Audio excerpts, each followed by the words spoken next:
We're going live.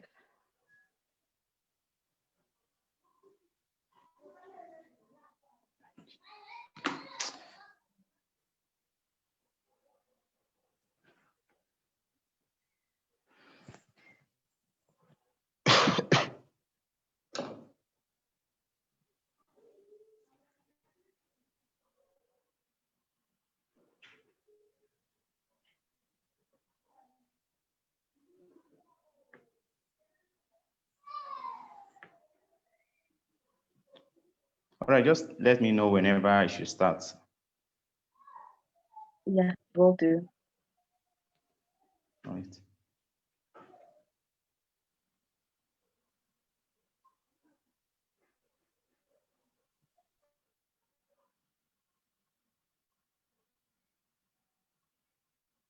You can start.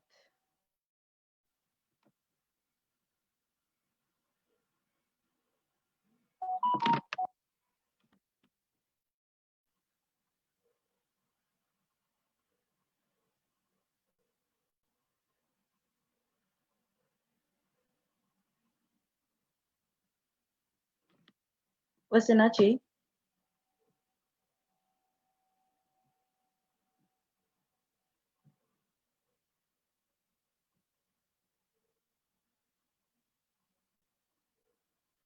Osinachi?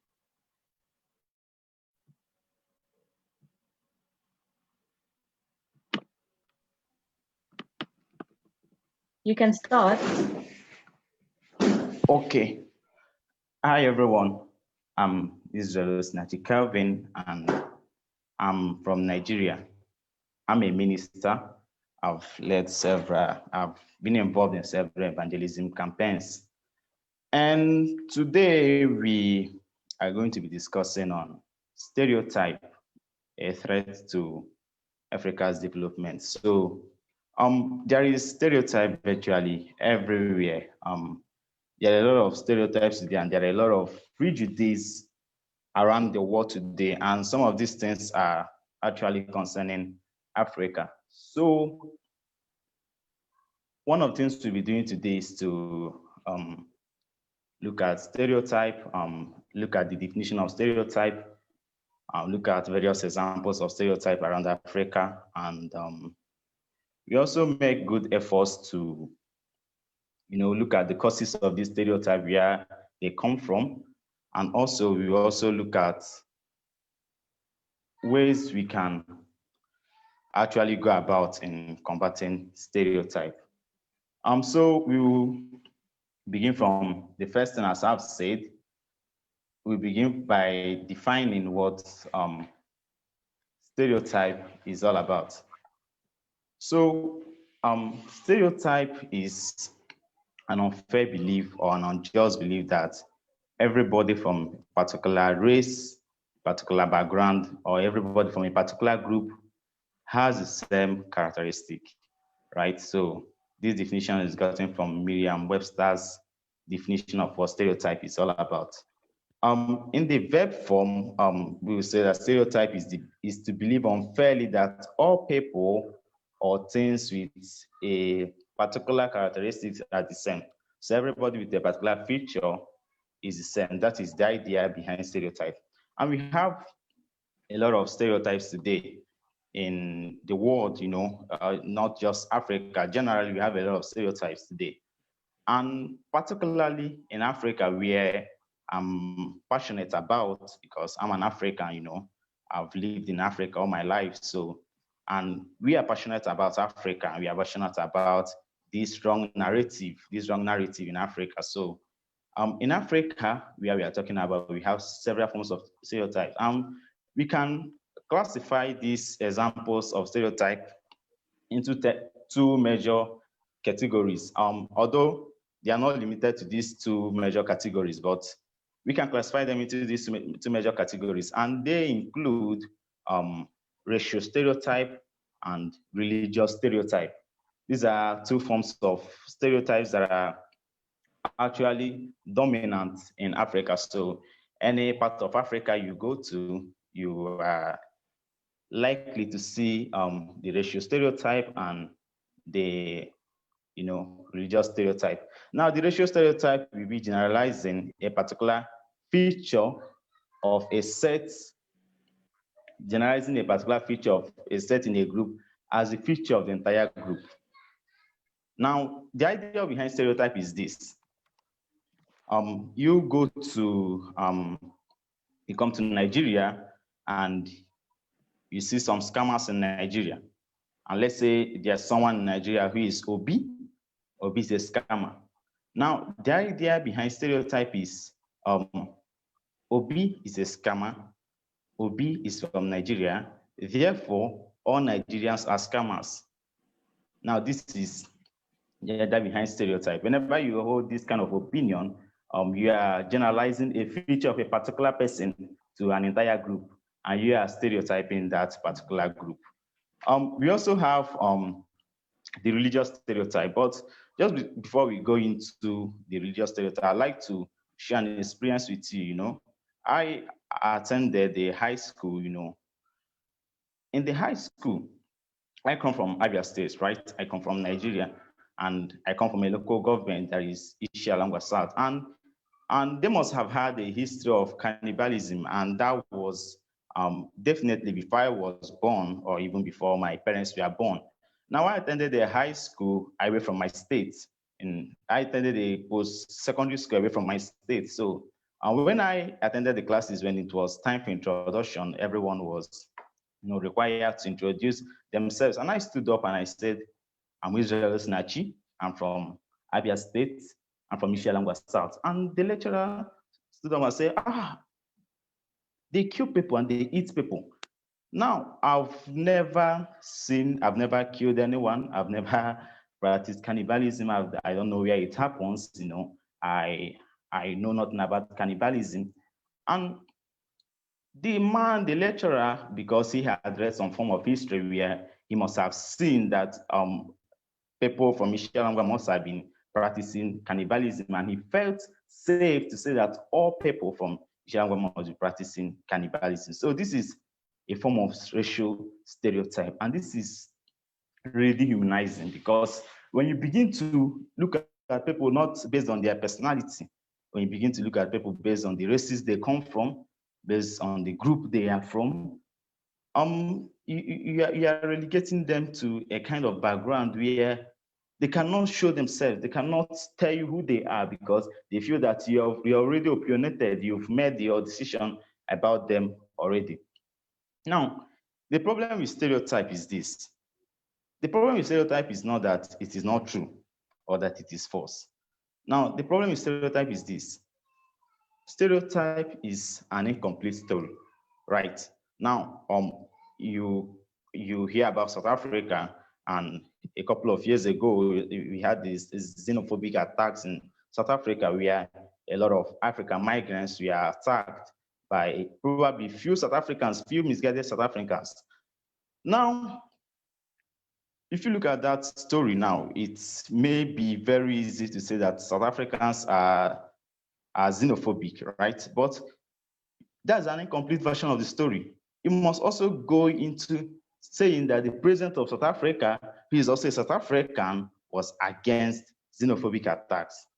You must also go ahead to say that so many citizens of South Africa were against xenophobic attacks, and so many of them led campaigns against xenophobia. Now, that would be the complete story. But when you want to look at stereotype, and when you want to stereotype the entire South Africa as people practicing xenophobia, now you are putting them in a very difficult situation. You are putting them in a situation where they can't express themselves, where they can't actually show who they are. I received some questions from the group, from the team of Africa Matters, and they say that there is a thin line between stereotype and areas of improvement. And they asked, in my opinion, should all stereotypes be fully ignored or seen as red flags for possible areas of growth? Now, as we move into this lesson, we will address most of those questions from Africa Matters team. I've organized this discussion in such a way that as we move further, we will look into those questions and we will address them. Now, there are various various causes of stereotypes. Personally, I do not think that anybody can practice stereotype by default. Nobody was born with the threat of stereotype. Stereotype is something that is developed, right? As you grow, you develop the ability of prejudice. You develop the ability of looking at everybody as the same. Now, nobody was born with stereotype. Nobody came with stereotype by birth. Nobody is by default a proponent of stereotype or a holder of stereotype. Now, there are so many factors that influence, stereotype, and one of them would be the environment one is from. The environment you are from would go a long way to determining if you practice stereotype or you not practice stereotype. Let's say I come from an environment. I live among the whites. Let's say I live among the whites and I grew up among the whites. Now, you know that dominantly among the whites, there is this narrative that Africans are, sorry, I'm using this, that Africans are animals, that Africans are people needing of help, Africans are poor people, Africans are people who are disease ready. Now, if you grow up in such an environment, you automatically hold this stereotype because it is predominant in the environment you've grown under, in the environment that you've grown in. Now you hold this stereotype because everyone around you holds the same belief about Africa. Now the environment you grow in can go a very long way in affecting whether you hold stereotype or you practice stereotype or you do not practice stereotype. And also, the media has contributed a lot to the narrative of stereotype. If you look at the media, especially the Western media, they project Africa as a place of catastrophe. They project Africa as a place needing of help, a place needing of assistance, a place needing of charity. Now, if you listen to this media, and if you're not in Africa, or you're in Africa and you're not in the country that is being projected in the media, you would also hold the same belief because you believe that the media is telling you the truth. But that's not the case actually, because most of these media are biased. They are prejudiced. They speak from their bias. They speak from what they want you to hear. And when you believe what they are telling you and you hold tenaciously to what the media is saying, that will cause stereotype, and that will make you the stereotype people. Another cause of stereotype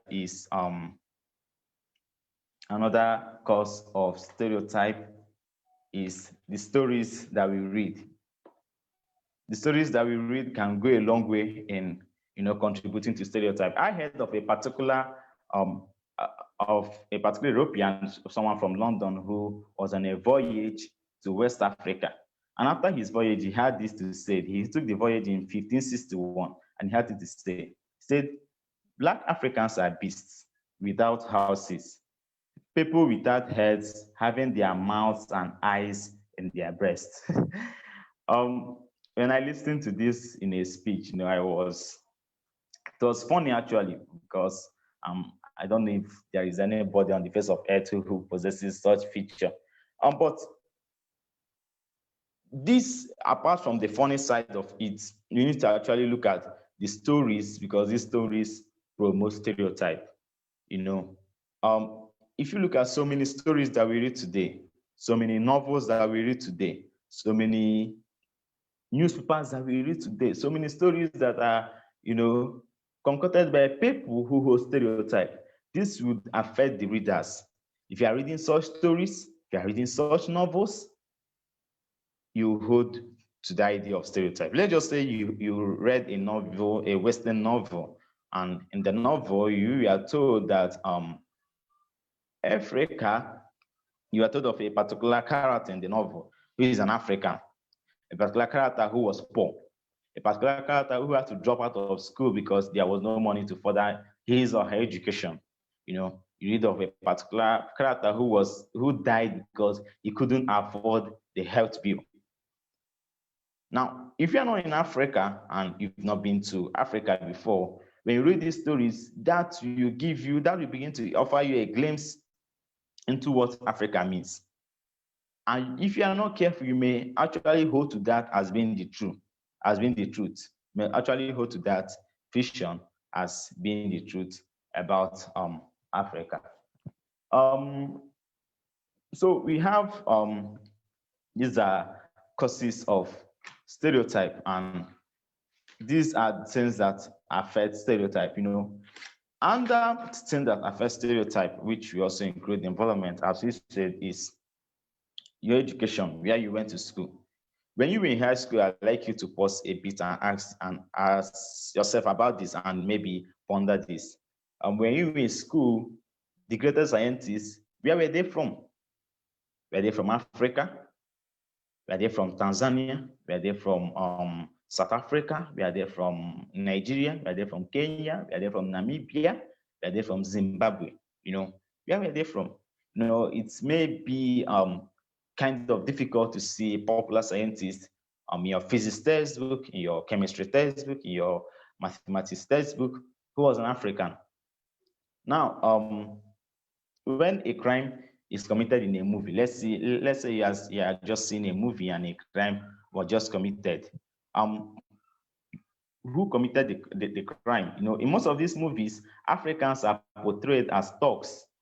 Africans are portrayed as people who commit heinous crimes, who maim and who loot people's properties. And this can cause a mental shift, your perception about Africa. This can decide your mental perception of Africa if you continue to see those movies without actually looking for yourself or finding out for yourself what the truth is. We also have various effects of stereotype. Well, stereotype can have a lot of mean effects, especially on those who are stereotyped. I know there could also be some effects stereotype can have on those who are, those who hold on to stereotype. And we also engage that as we move into this discussion. But it can have a lot of effects on those who are stereotyped. Let's say you are from Nigeria and you go to South Africa, and once you come to South Africa and you're asked, hey, where are you from? And you say, I'm from Nigeria. Say, oh, they are scammers. Just because there is a general perception of Nigeria as scammers, that may lead you into denying your identity. Now, stereotype has led a lot of persons into denying their identity today. There are persons who are forsaking their identity because they do not want to be discriminated. They want to be taken seriously.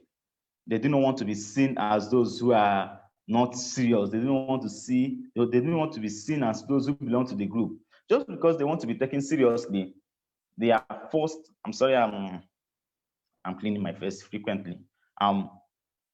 Because they do not want to be seen as people who belong to the group, they deny their identity. And that accounts for a lot of persons in diaspora who do not want to be associated with the African countries. There are a lot of people in diaspora and they are from Africa. They have African descent, but they do not want to be associated with such descent because of the prejudice, because of the dehumanizing comments and dehumanizing perception the world has about their background, right? So the effects of stereotype is it leads people into denying their identity. And a survey has shown that when people are stereotyped, when people are victims of stereotype, they are put under pressure and they are likely to do mistakes. when you stereotype people, when you put people into prejudice, you put them into a kind of pressure, and such pressure always make them to do mistakes. Let's say I'm from Nigeria today, right? And um, we have a lot of issues in Nigeria. We have the economic issues. We have some poor persons in Nigeria. So if you go to a region where Nigeria is known as Nigeria is known today as a poor place, a place that is, poverty ridden. If you go to a place and people hold such stereotype against you, that can make you to be complacent. That can make you to be complacent. I like to present a kind of stereotype. There's a general stereotype today that women generally perform poorly in maths, right? You've heard about that. Like if you're a student, you're into a class and you see, it's kind of unusual to see a woman getting the high grades in math, right? So if you have a lady in your class who is interested in studying, who wants to study, and this kind of stereotype is held against the person, that could make the person to be complacent. That could make the person to say, oh, women are, they're generally poor in math. I don't want to be an exception. I don't need to kill myself. This is just about women. This is the future of women. So it wouldn't be wrong if I join in this. So stereotype can make people to be complacent. When you hold these views about people, when you generalize the characteristic of one person, the feature of one person to an entire group, that can make somebody to be complacent. That can make somebody to be lazy. That can discourage the person from working hard.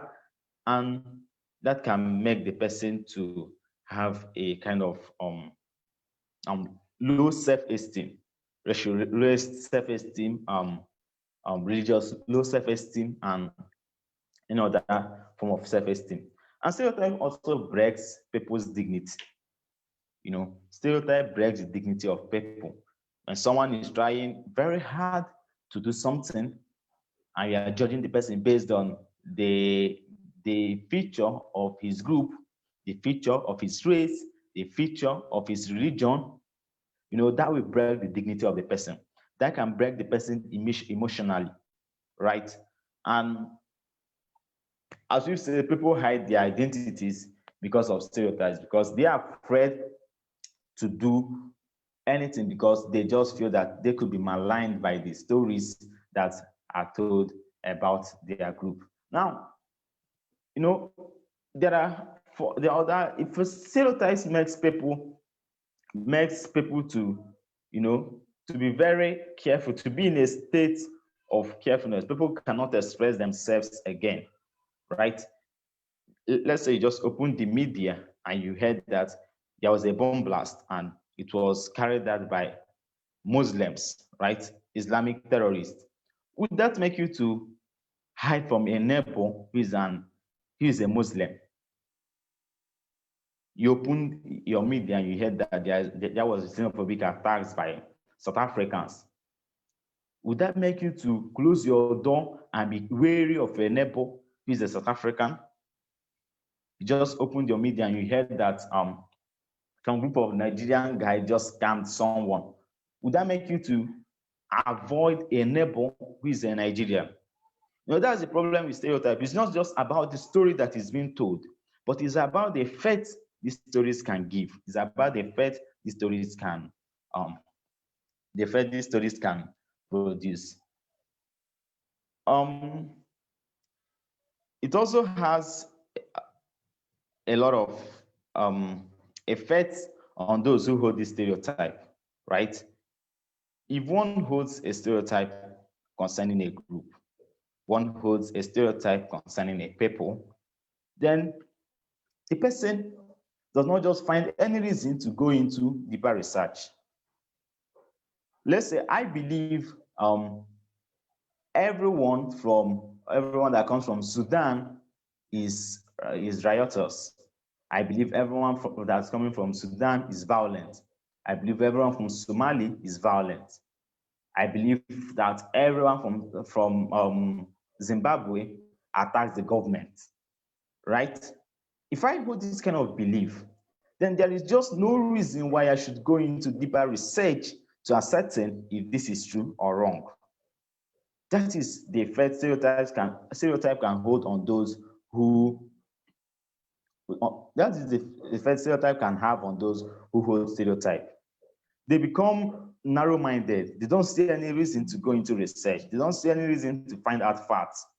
If I believe that every Mexican is an illegal immigrant, then there's just no need to go into deeper research. There's no need to interrogate the Mexicans to actually ascertain if we have some Mexicans who live in US who have their residency permit, who are in US legally, right? So it has this effect on those who hold this stereotype. When you hold stereotype, you don't see any reason to go into research. You don't see any reason to find out facts for yourself.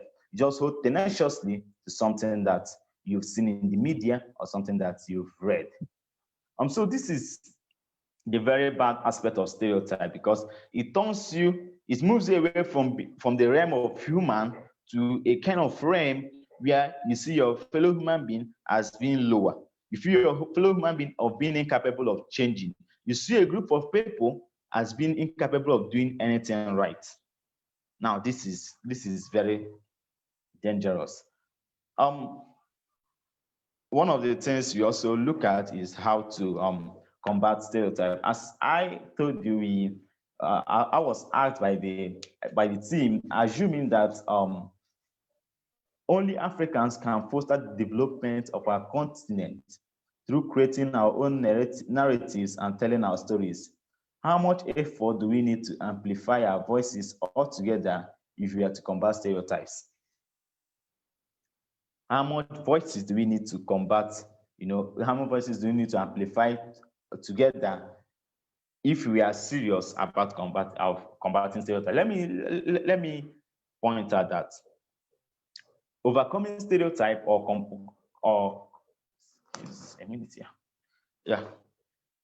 combating stereotype is something we must be intentional about. It's something we must be serious about. We must be intentional about it. It's something we must go out every day trying to change the narrative, because there's a very wrong narrative concerning Africa out there. If you're outside the shores of Africa, you will see this narrative. So in order to combat stereotype, there are a whole lot of things we need to do. And we must advocate and practice personal research on persons and not races. We must advocate and practice personal research on persons and not races. If there is violence in Somalia, there is violence in Sudan, and the citizens of Sudan are practicing violence, if I see a Sudanese come to me, I should be able to look at the Sudanese and I should be able to, have an analysis of the person. I should be able to look at the personality of the person and not the personality of the race the person comes from. This is very, very important for everyone. I should be able to look at the person, not the personality, not the race the person comes from. That is the first way of combating stereotype. As Africans, we must go into deep research. We must go into deep research. Is touching when a white holds a stereotype against an African. But how about when a fellow African holds a stereotype against an African? If you're in South Africa and an African is telling you that you are practicing xenophobia, right? You're in Nigeria and an African is telling you that everyone in Nigeria is corrupt. Yeah, in Sudan, someone is telling you that everyone in Sudan is violent. You're in Mali, someone tells you that every person in Mali is a terrorist. A fellow African is telling you this. That could be more horrible. That could be even more touching than when a white tells you something. So In order to combat stereotype, we must be intentional about our research. You must go into deep research. You must do research with people. If you are living with someone, if there is a stereotype against the group of the person, you must look at the person to know if the person belongs to that stereotype, right? You must take the person for who he is and not for who his race is. Because of stereotype, as we've earlier noted, some people have, some people deny their identity because of racial stereotype. They deny their identity. They don't want to be associated with the identity. I've had the opportunity of discussing with a Muslim from Mali who found it very difficult to tell me he was a Muslim because he felt that most of the terrorist attacks that are being carried out in Africa and over the world are carried out by Islamic sects. So he doesn't want to be seen as a terrorist. He doesn't want to be judged as a terrorist. So he just wants to be looked, he just wants to be judged as a central human being. So he's denying his religion because of the stereotype about his religion. So we must go into personal research, as I've said. We must be intentional about this research, and we must be intentional about combating stereotype. And we must encourage indigenous storytelling. We must encourage indigenous storytelling. And when we began, I told you about a particular quote from John Locke after his voyage in West Africa in 1561, and where he said that Africans are beasts, some do not have heads, and some do not have heads, some do not have houses, and so forth, and all that. So we must encourage indigenous storytelling. If you are in Nigeria, you must be able to talk about the movement of NSAS. You must be able to talk about the SARS movement. As we said, stereotype is not false, it's not untrue, but it is incomplete. A couple of months ago, 1 or 2 months ago, we had the NSAS protest in Nigeria, and this was discussed a few weeks ago by David and some other persons still here.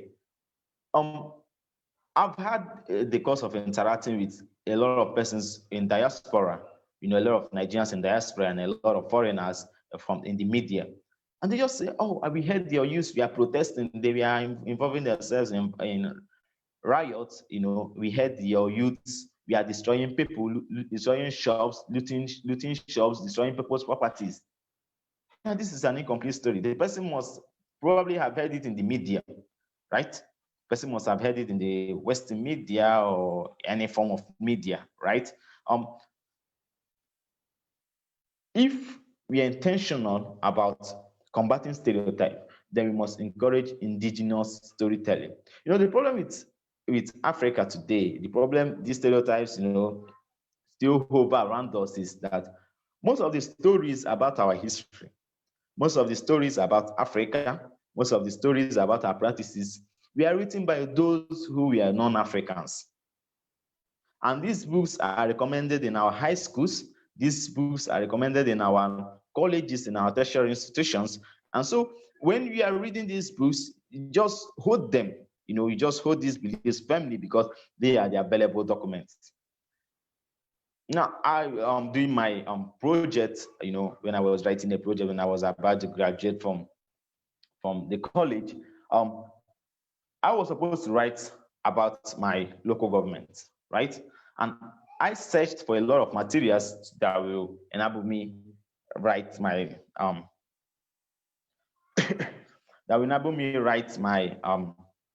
my project. Now, in all the materials I saw, about 70%, 65 to 70% of those materials were written by non-Abians.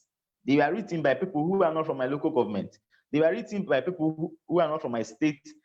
Some also were written by people who are not even from Nigeria, by Europeans, Americans who came to Nigeria, and they stayed for a few years or a few months, and they wrote concerning the few months that they were in Africa, they were in my community. So these were the documents available. to me, and I had to work with these available documents. Now, we must encourage indigenous storytelling. If you're in Zimbabwe, you need to come out and speak about the Zim Lives Matter. You need to write about the Zim's Life Matter. You need to tell stories about the Zim Lives Matter. If you're in South Africa, you need to talk about the xenophobic attacks. You need to talk about racism in South Africa. You need to tell a complete story about what happens in South Africa. If you are in Nigeria, you need to talk about the scammers. You need to talk about corruption in Nigeria. You need to talk about economic hardship in Nigeria. So if we advocate and encourage indigenous storytelling, it will go a long way in combating stereotype, because when we would have done that, it will encourage people to tell stories for what stories are. It will encourage people to tell the true part of stories. And it will encourage people who know the story to tell the story. You know, it's unfortunate actually when your story has to be told by someone who is not from your place. You know, someone, and some of these persons have not even lived in Africa. Some of these persons are writing from the stories they also read. So that's also unfortunate. So if we can encourage indigenous storytelling, we will be working our way out of stereotype. And we must also encourage indigenous media. The media we must listen to, the media everybody must listen to, should be a media that belongs to the people, right? We must listen to the media must be established by the people. We must allow people to tell their stories. As Africans, we must be willing to come out and tell our stories. We must not allow people to come and tell us our stories. We must be willing to tell people our stories. We must be willing to tell people who we are, who we were, who we are, and who we hope to be. That is very, very important for everybody. I like to speak about what Muhammad Ali said. Because in 1984, Muhammad Ali, the late boxer, visited Ghana, Nigeria, Egypt, Senegal, and Morocco. And he was amazed, and he had this to say: "They never told us about your beautiful houses.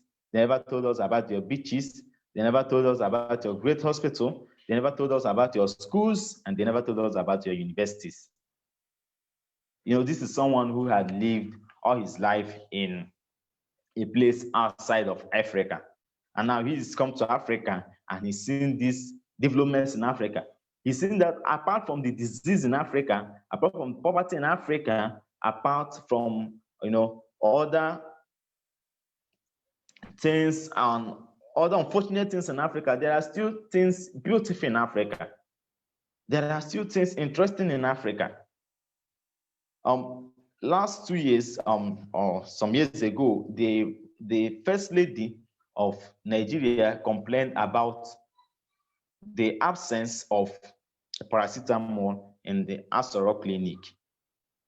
She complained about the absence of syringe, the absence of an X-ray machine in the Asoro clinic.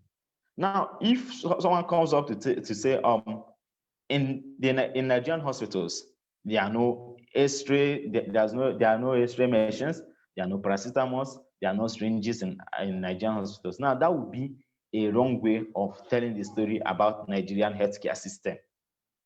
Now, you need to tell the story in such a way that these things are not there, but we also have hospitals that are very great. We have big hospitals in Nigeria. We have public hospitals in Nigeria that perform all forms of surgery. That would be the right way of actually telling this story. And that would be the right way of allowing people to know what the story is all about.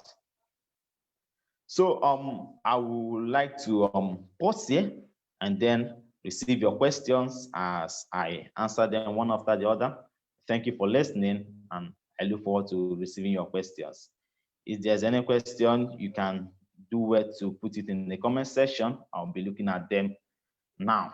So thank you very much for listening. I will be hoping to see your questions.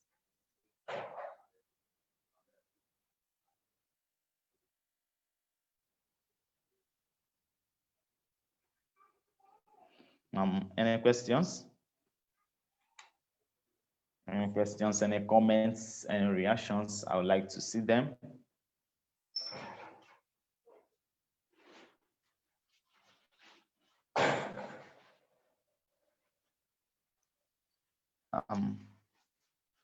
I'm waiting for your questions. I'm waiting for your questions.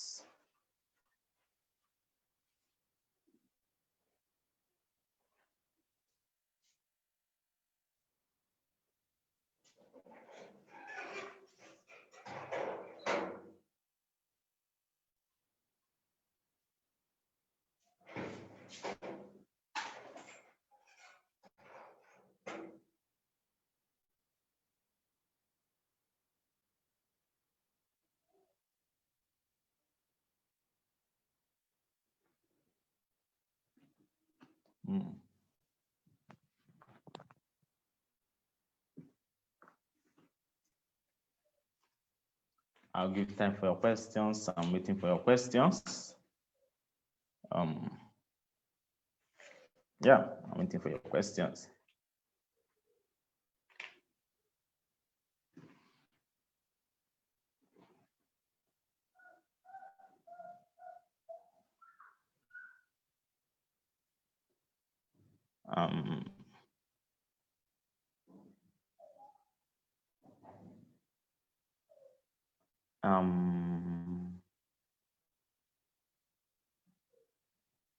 Can I assume there are no questions?